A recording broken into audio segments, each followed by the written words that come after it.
We frequently use examples to demonstrate principles about pain, and specifically about that pain is a protective mechanism. And one of the most common examples is the hot stovetop example. And what that example is that if this was on and it was hot, which obviously my stove is off, it's not hot, and don't try it when it's actually hot.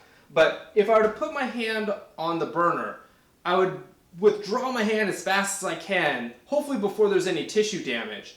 And I might experience pain, but there's actually no tissue damage. I don't have any severe burns. And that's pain acting as a protective mechanism, which is a great example, especially for like acute pain and acute situations like that. But when we look at actually like some chronic pain cases, this analogy doesn't work as well, and we actually should refine it a little bit.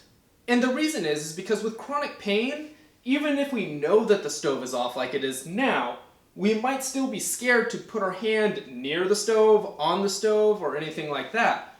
But with chronic pain, sometimes we actually need to have our hand on the stove. If we're cooking, for example, and having our hand close to the stove, let's say, or if we're cleaning it or something like that, we shouldn't be afraid if we know that it is safe to do so. But with chronic pain, we'll have pain sometimes elicited, even when there's a safe scenario.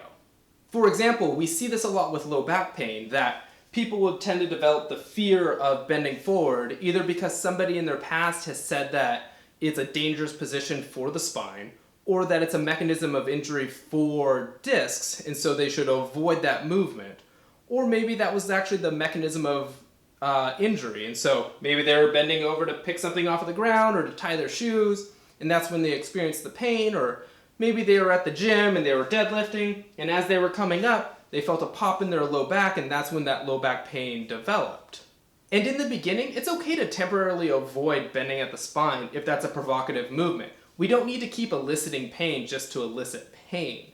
But eventually we do need to expose the person to bending at the spine because it's a normal movement, and we don't want to pair pain with that movement because it's not actually a dangerous position. We don't need that protection anymore.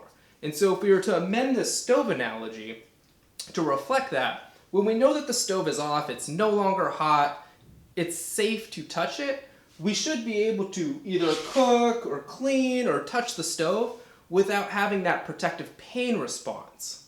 So hopefully this was helpful in better explaining pain, especially when it comes to chronic pain. If this video was helpful for you, go ahead and give this video a big thumbs up. If you want to see more of my content, hit the subscribe button, which is, it's probably over here. You know what? I'll put the little circle icon somewhere over here.